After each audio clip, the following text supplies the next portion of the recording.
Friends, അപ്പോൾ ഒരു Dussehra Durga Puja collaboration celebration ഞങ്ങളുടെ ബിൽഡിങ്ങിൽ നടത്തിയതിൻ്റെ വീഡിയോ ആണ് നിങ്ങളിപ്പോൾ ഈ കാണുന്നത്. നമുക്ക് ഇവരുടെ സൈഡ് ദുർഗാപൂജയിൽ നിന്ന് തുടങ്ങാം. ഇവിടെ ഉള്ളവർ കോലമിടും, വിളക്ക് കത്തിക്കും പുറത്ത്, അങ്ങനെയൊക്കെയാണ് ചെയ്യണേ. അപ്പം നവരാത്രിയുടെ 9 ദിവസവും ഇവർ വീട്ടിൽ തന്നെ പുറത്ത് അടിച്ച് തളിച്ച് കോലമിടും, പൂക്കൾ വയ്ക്കും, വിളക്ക് വയ്ക്കും. അങ്ങനെയൊക്കെയാണ് ഇവർ സെലിബ്രേറ്റ് ചെയ്യണേ. നമ്മൾ നാട്ടിൽ പൂജ വയ്പ്പ് സെലിബ്രേറ്റ് ചെയ്യുന്നതിലും കുറച്ച് ഡിഫറെൻ്റ് ആയിട്ടാണ് ഇവിടെ ചെയ്യണേ. അപ്പം ഞങ്ങൾ വിചാരിച്ചു ഈ കൊല്ലം നമുക്ക് അതും ഇവിടെ ചെയ്യുന്ന രീതിയിലും ചെയ്യാം. നോർമലി ഞങ്ങൾ പൂജ വയ്ക്കാറ് മാത്രമേ ഉള്ളൂ ഇവിടെ വന്നാലും, പക്ഷേ ഇതൊക്കെ ഒരു രസമല്ലേ എന്നൊക്കെ വിചാരിച്ച് ഇത്തവണ അതും ചെയ്യാമെന്ന് വിചാരിച്ചു. അപ്പം നമ്മുടെ തന്നെ കയ്യിലുണ്ടായിരുന്ന സ്റ്റെൻസിൽ യൂസ് ചെയ്ത്, അപ്പോൾ എളുപ്പമാണല്ലോ, അരിപ്പൊടി വാങ്ങിച്ച് ഞങ്ങൾ കോലം ഇടാൻ തുടങ്ങി. അപ്പം കൈ കൊണ്ടും ചില ഡിസൈൻസൊക്കെ ഇട്ട് നോക്കിയെങ്കിലും ഒന്നും വലിയ ശരിയായില്ല. കോലം ഇടാനൊക്കെ ഒരു കഴിവ് വേണമല്ലോ. നമ്മൾ എളുപ്പ വഴിയിൽ ക്രിയേറ്റ് ചെയ്യാൻ തീരുമാനിച്ചു. ഉള്ള സ്റ്റെൻസിൽ വെച്ചിട്ട് ഓരോ ദിവസം 9 ദിവസം നമ്മൾ മാറി മാറി ഒക്കെ കോലം ഇട്ടു, വിളക്ക് കത്തിച്ചു, ചില ദിവസം പൂവും വെച്ചു. പുറത്ത് പോയി അങ്ങനെ പൂവൊന്നും വാങ്ങിച്ചില്ല, കിട്ടണ പൂവൊക്കെ പറിച്ച് അങ്ങനെയൊക്കെ തന്നെയാണ്. പിന്നെ ചെറുതായിട്ട് വയറുള്ള കാരണം എണീക്കലൊക്കെ ഇച്ചിരി ബുദ്ധിമുട്ടൊക്കെ ആയിരുന്നു. പക്ഷെ എന്നാലും ഇതൊക്കെ ഒരു രസമല്ലേ, വർഷത്തിലൊരിക്കലല്ലേ. അപ്പോൾ അതുകൊണ്ട് ഞങ്ങൾ പ്രോപ്പറായിട്ട് തന്നെ ചെയ്യാൻ തീരുമാനിച്ചു. കേട്ടോ, ഇത് ഞാൻ കൈ കൊണ്ടിടുന്ന കോലമാണ്. ഭംഗി കണ്ടാൽ തന്നെ മനസ്സിലാവും. പിന്നെ അതിനോടൊപ്പം തന്നെ പൂജ വയ്ക്കുന്ന ദിവസം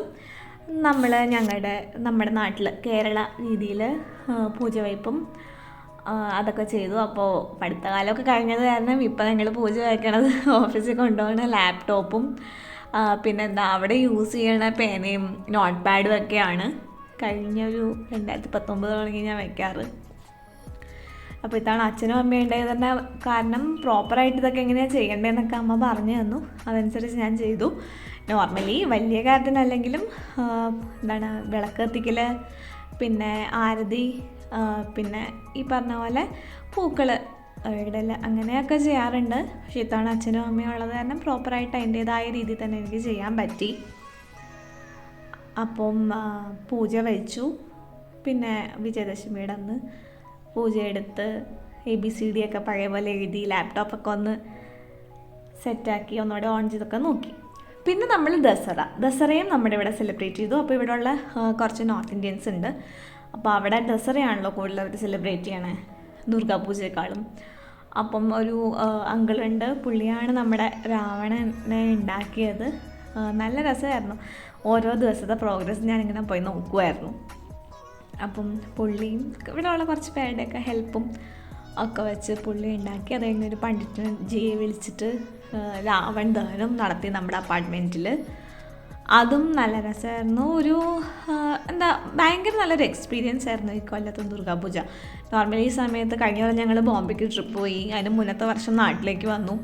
അതുകൊണ്ട് ഇവിടെ എന്താ നടക്കുന്നതെന്നൊന്നും വലിയ കാര്യത്തിൽ നമ്മൾ അറിയില്ലായിരുന്നു. ഗ്രൂപ്പിൽ 1-2 ഫോട്ടോസ് കാണും, പക്ഷേ നമ്മളില്ലാത്ത കാരണം നമ്മളത് ഡൗൺലോഡും ചെയ്യാറില്ല സത്യം പറഞ്ഞു കഴിഞ്ഞാൽ. പക്ഷേ ഇവിടെ നിന്ന് കഴിഞ്ഞപ്പോൾ മനസ്സിലായി ബാംഗ്ലൂർ എത്രമാത്രം ആക്സെപ്റ്റിംഗ് ആണെന്ന്.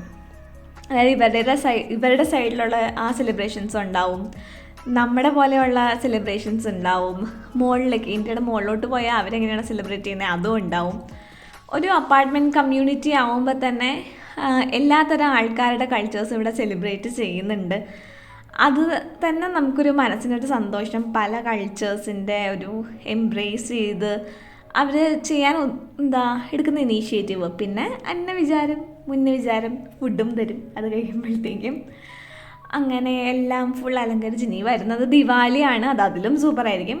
പിന്നെ ഈ ദുർഗാപൂജയുടെ സമയത്തിന് ദേവികളുടെ അമ്പലങ്ങളിലൊക്കെ ഉത്സവം ഉണ്ടാവും. വഴികളൊക്കെ ഭയങ്കര ഭംഗിയായിരിക്കും, നല്ല രീതിയിൽ അലങ്കരിച്ച് എല്ലാവരും വൃദ്ധ യൗവന ജനങ്ങളും എല്ലാ ജാതി മതം എല്ലാ കൾച്ചേഴ്സും നാനാഭാഗത്തു നിന്നുള്ളവർ വന്ന് ബാംഗ്ലൂർ സെലിബ്രേഷന് കൂടാറുണ്ട്. മൈസൂർ ഇതിലും സൂപ്പറാണെന്നാണ് പറയണേ. അടുത്ത വർഷം പറ്റുകയാണെങ്കിൽ ഒന്ന് മൈസൂർ പോകണം.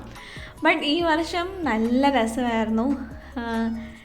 അപ്പോൾ അത്രയൊക്കെ ഉള്ളൂ. ഈ വീഡിയോ കണ്ട് ഇഷ്ടപ്പെട്ടവർ ലൈക്ക് ചെയ്യുക, ഷെയർ ചെയ്യുക, ഞങ്ങളുടെ ചാനലിലേക്ക് സബ്സ്ക്രൈബ് ചെയ്യുക. പറ്റുകയാണെങ്കിൽ ഇനിയുള്ള എല്ലാ ദുർഗാപൂജ സീസണും ബാംഗ്ലൂരിൻ്റെ നിന്നാൽ കൊള്ളാൻ വേണ്ടി ഇതൊക്കെ ഒന്ന് കാണാനും അപ്പോൾ അത്രേ ഉള്ളൂ. Thank you. ബൈ.